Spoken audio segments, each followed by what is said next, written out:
moi physiquement.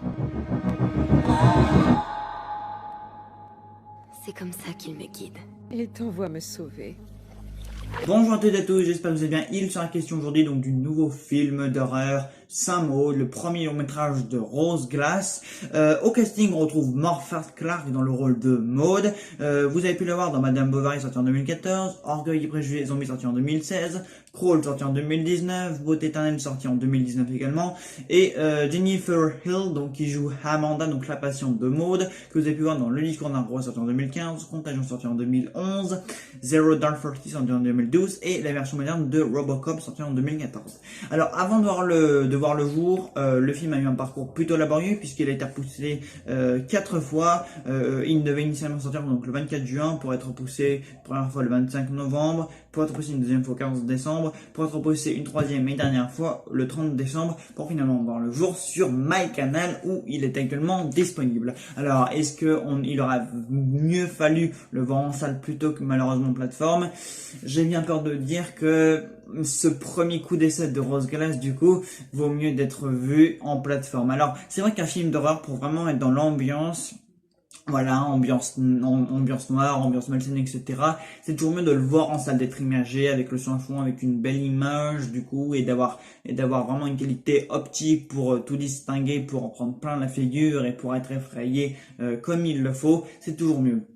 Après, dans le cas de Saint Maud, j'ai bien peur de dire que, en ayant malheureusement saisi tous les codes horrifiques, en ayant malheureusement et pourtant et de bonne volonté, avec de bonnes intentions, imposé une ambiance horrifique, malsaine, un rapport à la religion et tout en ayant bien donc dirigé donc ces deux actrices, voilà, qui dégagent tout de quelque chose de froid, d'humide, voilà, le cadre, la photographie, tout ça est très froid, tout ça est très humide, voilà, on se sent très très mal à l'aise, voilà, quand on voit le film. Elle a vraiment réussi à imposer une ambiance, une atmosphère très froide, très glaciale, vraiment la photographie, elle est très resserrée sur ces deux héroïnes-là qui dégagent vraiment quelque chose d'assez ambigu, quelque chose de très malsain, mais de ce fait-là, bon, du coup, on n'a pas d'empathie, du coup, pour notre héroïne, donc, qui est Maud, voilà, elle a cette coupe à l'ancienne, etc., enfin, elle est stoïque, etc., et elle fuit un passé assez mystérieux, un passé qu'elle va retrouver, voilà, puisque au cours du film, elle va, du coup, adresser la parole à deux de ces connaissances-là, mais du coup, c'est pas suffisant pour qu'on ait de l'empathie pour elles,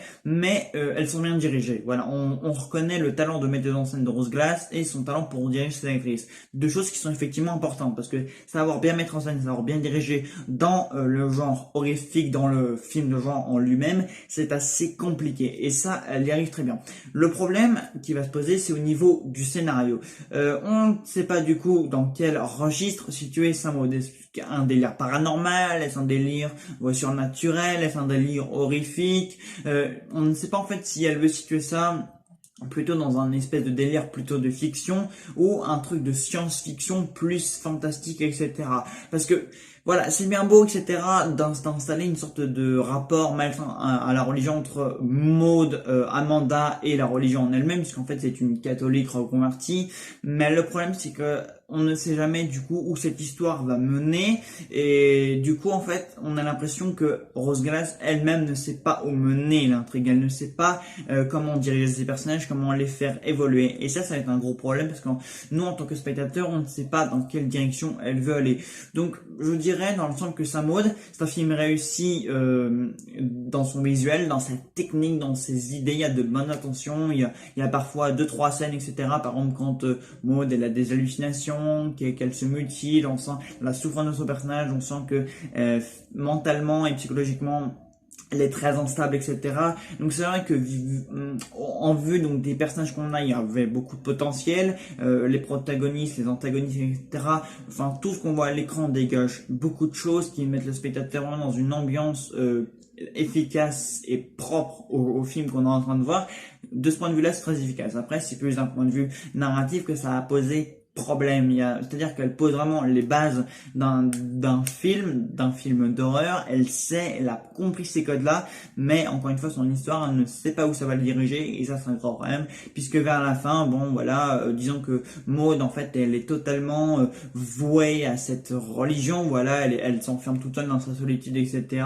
Voilà, elle va partir un petit peu en vrille, et voilà, la fin, voilà, comment vous dire, la fin, c'est du n'importe quoi. Voilà, moi je vois la scène de fin, je me dis, mais comment on en est arrivé là? Qu'est-ce qu'il a fait? Enfin, je veux dire, on voit carrément Maud avec des ailes derrière le dos qui va s'immoler par le feu sur une plage, habillée en espèce de bonne sœur. Voilà, il va se passer un truc avec le ciel, des effets spéciaux. Enfin, à la fin, tu ne sais pas du tout le pourquoi, du comment. Enfin, où est-ce que Rose Glass a voulu aller? Où est-ce qu'elle a voulu emmener son histoire? Donc ça, c'est vraiment dommage, quoi. Les personnages étaient bons, l'ambiance, l'atmosphère, voilà, tout ça a été très bien construit, tout ça a été très bien installé, mais l'histoire, en fait, ça n'a pas suivi, quoi. Le scénario, il s'est un petit peu planté en cours de route. Donc la première partie était vraiment bien, et à partir du moment où le film ne va se centrer que sur Maud, c'est là où ça va le plus poser problème. Et c'est malheureusement là où le récit coince, à partir du moment où Clifford Clark a le film sur ses épaules, où l'histoire ne se rend plus que sur elle et que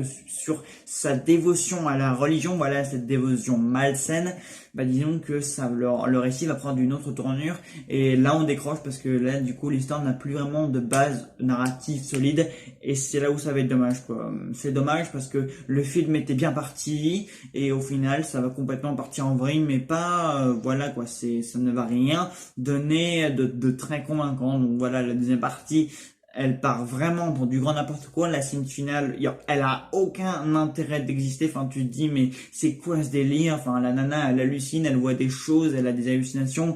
Et voilà, quoi, ça part beaucoup en vrille. Donc, Saint-Maud avait tout pour réussir, mais en fait, se plante en cours de route. Donc, malgré une réalisatrice aux bonnes intentions et aux bonnes idées. Donc, bon, déjà, courage, voilà, elle a été courageuse d'avoir fait ce film-là, donc ce sera une réalisatrice de suivre parce que très clairement, on voit qu'elle a du talent pour diriger, pour mettre en scène, pour réaliser, etc. Mais c'est au niveau du scénario que ça pose un petit problème. Donc de bonnes idées, un beau potentiel, une bonne idée de départ. Bon, cela dit classique, hein, voilà, ces espèces d'auxiliaire de vie, voilà, qui fuit un peu son passé, qui va, au fur et à mesure que le film avance, vouer une sorte de culte à leur religion et à tout ce qui l'entoure, et du coup, bah, comment dire, évoluer avec un rapport malsain avec tout ce qui l'entoure. Ça, c'est un peu classique. Après, comment le mettre en scène et comment renouveler ce genre de cinéma-là, comment renouveler ce genre d'histoire-là, ça après c'est un peu plus compliqué, et pour le moment bah Rose Glass n'a pas réussi à donner un ressort plus dramatique et un ressort solide à son histoire, et ça c'est assez dommage. Donc Saint-Maud aurait pu être réussi, ça aurait pu être très bon, il y avait beaucoup de bonnes idées et de choses qui s'étaient mises en place. Hélas, ça n'a pas abouti à quelque chose de fameux. Donc est-ce que je peux vous le conseiller?